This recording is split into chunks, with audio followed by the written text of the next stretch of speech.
unser Elas-Wickler-Volleyball spielen, dann kann das sehr, sehr gut werden. Die Entscheidung für Olympia. They keep on saying, go find your straight way, 24 hours a day.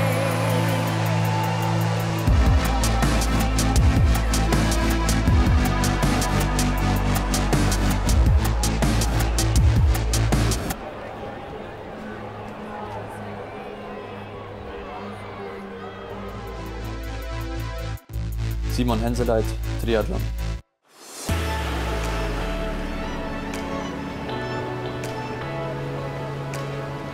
Ja, ich hatte eine ziemliche Odyssee hinter mir. Genauer gesagt war ich 2 Monate in Spanien. Ich hatte ein Trainingslager, das ich nicht so ein bisschen untypisch gestaltet habe. 3 Wochen lang war ich in Fuerte mit der deutschen Nationalmannschaft.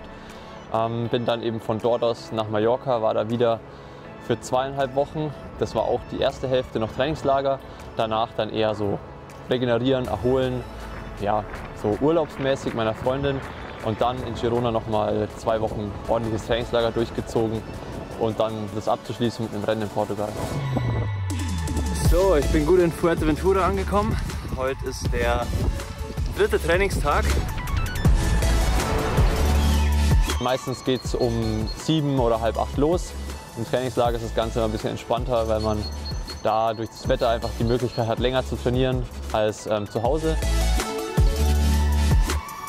Beim Laufen sind es so bis zu 18 Kilometer, vielleicht auch mal 20, aber eher drunter. Nach dem Lauf gibt es dann Frühstück, ein ordentliches, dann ein bisschen Pause und meistens geht es dann mittags zum Schwimmen. Da stehen dann auch wieder so um die 5 Kilometer auf dem Plan.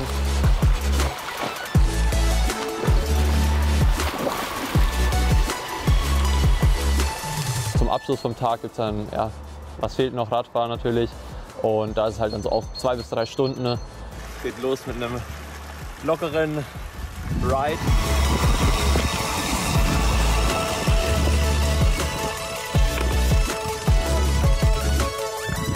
So, wir haben unser wissenschaftliches Team bei der Arbeit. Heute mit Laktatabnahme 4-mal den Berg hoch.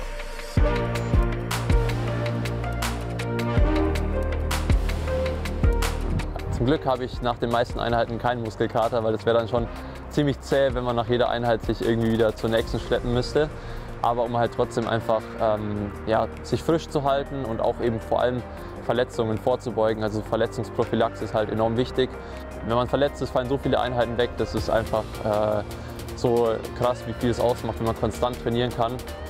Und dafür nutze ich selber eben auch ganz gern so Training mit Eigengewicht. Vor allem halt auch mit so flexiblen Bändern machen wir uns oft warm.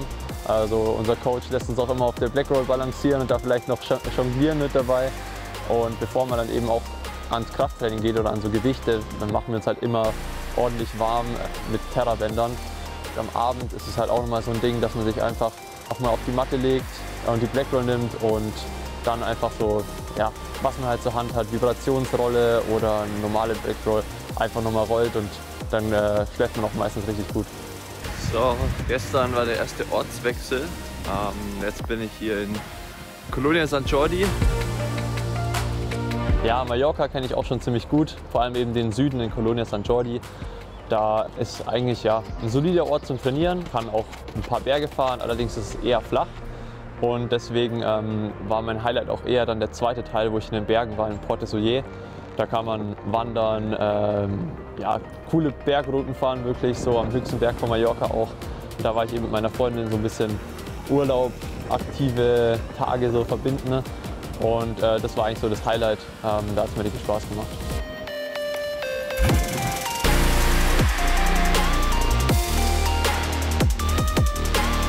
Nach Mallorca ging es dann eben nach Girona. Und in Girona war das Wetter leider gar nicht gut. Da hat es 2 Wochen durchgeregnet. Aber Girona an sich ist einfach ein cooler Ort. Gilt ja so als inoffizielle Triathlon-Hauptstadt. Und das liegt halt vor allem daran, dass man halt gute Trainingsbedingungen mit so einem normalen Leben und Alltag verbinden kann, mit Restaurant, Café und Innenstadt einfach so ein bisschen leben. Und von dem her war es dort auch super entspannt und wir haben auch ein paar gute gute Einheiten noch integrieren können, auch wenn das Wetter schlecht war.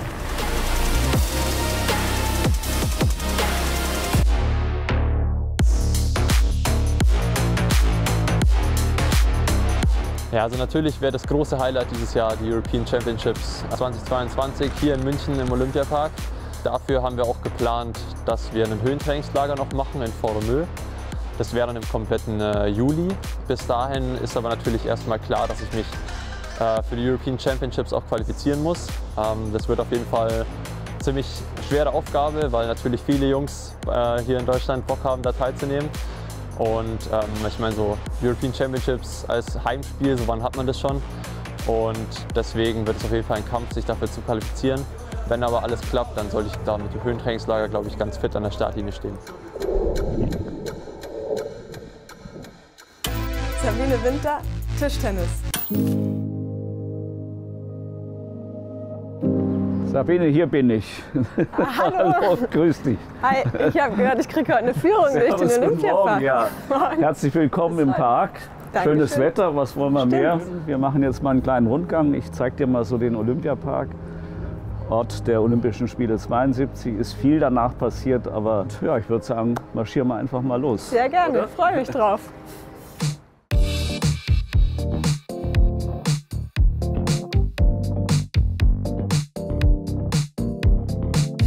Ja, zum Gelände hier vielleicht ein bisschen. Das war ja ein alter Militärflughafen, das waren Schrebergärten hier.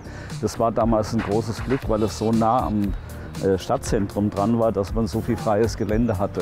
Und da hat man dann eben versucht zu planen und die Entscheidung für Olympia war ja 1966 und 1969 hat man dann angefangen zu bauen. Und 1972 war dann so gerade alles fertig, wobei man immer im Scherz gesagt hat, gut, dass 72 ein Schaltjahr war, dadurch hatte man einen Tag mehr, alles fertig zu machen.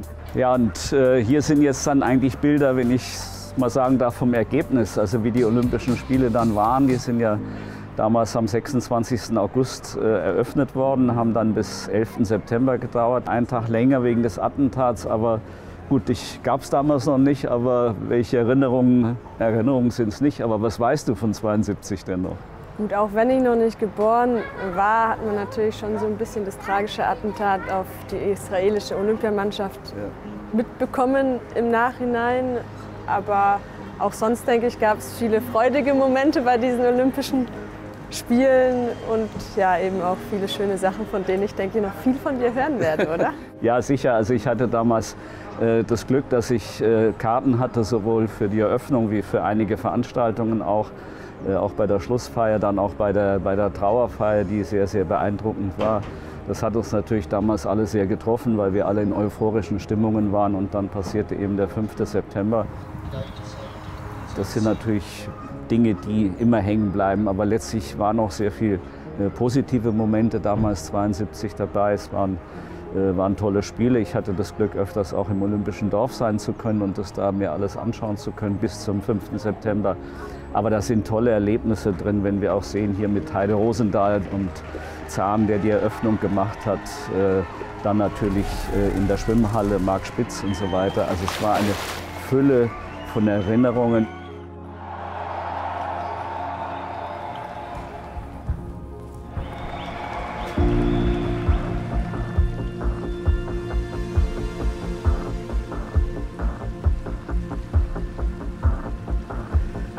Ja, wir sind jetzt hier am Olympiaberg, hat man einen wunderschönen Ausblick. Das gilt ja als die weltweit am besten genutzten olympischen Anlagen. Das Olympiastadion, die Schwimmhalle dahinter, die Olympiahalle, den Olympiaturm, der höchste Punkt München sozusagen, touristische Attraktion vorne, der Eisstadionbereich, wobei ja jetzt gerade eine neue Halle gebaut wird. Und dann darf man natürlich nicht vergessen, dass das Gelände insgesamt sehr stark genutzt worden ist, ob das und genutzt wird, ob das Sommerfest ist, ob der Skiweltcup, der hier links hinunter ging. Dann haben wir Munich Mesh, haben Läufe, haben Radrennen und was weiß ich alles. Also der Park lebt, der Park ist genutzt und das ist eigentlich das Schöne daran. Es ist ein eigener Stadtteil in München geworden und ich denke, München kann stolz darauf sein, ein solches Gelände zu haben, unabhängig auch von dem architektonischen Wert. Ich bin hier auf jeden Fall immer wieder gerne. Das höre ich gerne. Dann lass uns mal hinuntergehen ins Olympiastadion rein und uns da mal ein bisschen umschauen, wie es da ausschaut. Ja, jetzt sind wir hier im Olympiastadion. Das ist ja so ein bisschen das Zentrum der European Championships, die ja das größte sportliche Ereignis seit 1972 eigentlich sind. Mit 9 Sportarten, wobei man ja immer Wert darauf gelegt hat, dass man in Sportstätten spielt, die bereits vorhanden sind, dass man also nichts Neues bauen muss, nichts Neues errichten muss. Großteils im Olympiapark, teilweise auch in der Stadt. Aber vielleicht kannst du noch mal 2, 3 Sätze sagen, was so deine Erwartungen eigentlich sind. Gut, generell auf so eine Heim-EM freut man sich natürlich immer besonders, aber dadurch, dass jetzt noch so ein riesen Multisport-Event ist, glaube ich, wird es irgendwie noch mal was ganz Besonderes. Wird sicher eine super Stimmung sein, eine tolle Atmosphäre. Ich freue mich auch einfach mal hier in der Gegend zu spielen, weil es ja meine Heimat ist und wir haben selten in Deutschland, in Bayern wirklich dann diese Großereignisse, sondern die sind immer irgendwo anders. Also ich glaube, es wird ein tolles Erlebnis und ein super Event und ich freue mich sehr drauf. Ja, also ich denke mal, wir freuen uns alle drauf. Wobei, was glaube ich wichtig ist, und das war 1972 schon ein wichtiger Punkt, die Frage der Nachhaltigkeit. 1972 hat man ja auch einige temporäre Sportstätten errichtet, weil man gewusst hat, man braucht sie danach nicht, wie zum Beispiel das Hockeystadion oder Dressurreiten in Nymphenburg. Und hier ist es ähnlich, dass man einfach versucht, ja, nachhaltig zu sein. Das gilt sowohl für die Sportstätten, Sportgeräte, die man sich nur leiht, um sie nicht kaufen zu müssen, um nicht unnötig zu investieren. Soziale Projekte, die auch um die Nachhaltigkeit gehen. Also ich denke mal, das ist ein sehr wichtiger Aspekt bei dem Ganzen. Das sind alles Dinge, wo München prädestiniert eigentlich ist mit dem Olympiapark, das alles so zentral beieinander zu haben. Also das wird sicher eine tolle Geschichte und ja, da freuen wir uns einfach drauf. Ich mich auf jeden Fall auch.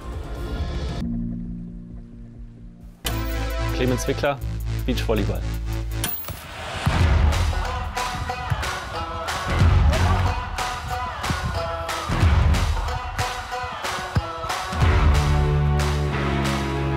Bei uns ist eigentlich fast alles neu. Ein paar Konstanten haben wir noch, unsere Psychologin ist die gleiche geblieben. In der Physiotherapie sind wir auch konstant, aber Trainerteam komplett neu, neuer Spielpartner. Das muss ich noch ein bisschen finden, aber wir sind auf einem ganz guten Weg, würde ich sagen.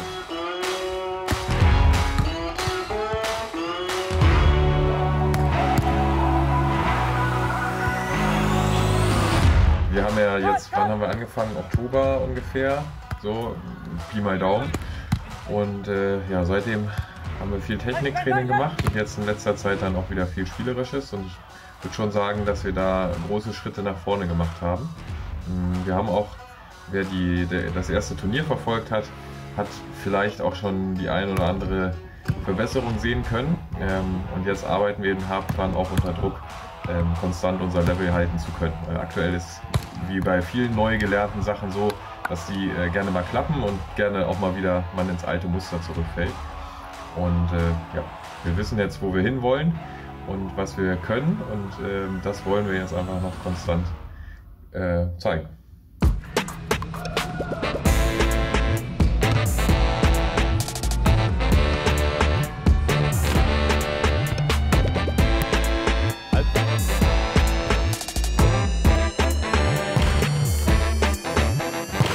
Beachvolleyball haben wir schon ein paar Jahre gespielt, aber trotzdem bringen wir so eine neue oder entwickeln wir gerade eine neue Spielidee, die einfach zu uns als Team passt. Beim ersten Turnier, klar war es nicht konstant, aber konnte man schon so ein bisschen sehen, was Elas Wickler Volleyball oder Beachvolleyball sein soll in den nächsten Jahren.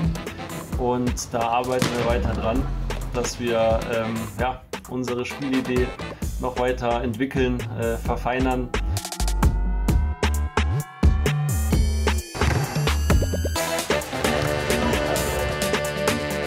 Die wissen, dass sie ambitionierte Ziele haben und für diese müssen sie auch viel arbeiten. So, und deshalb ist das, was also für mich als Trainer eigentlich ein Segen, mit den Sportlern zusammenzuarbeiten, weil ich muss sie nicht motivieren, ich muss denen nicht in den Hintern treten. Ja, sie wissen, dass in der Weltspitze kommt es auf die letzten Prozente an. Deshalb ja, reißen sie sich jeden Tag den Hintern auf.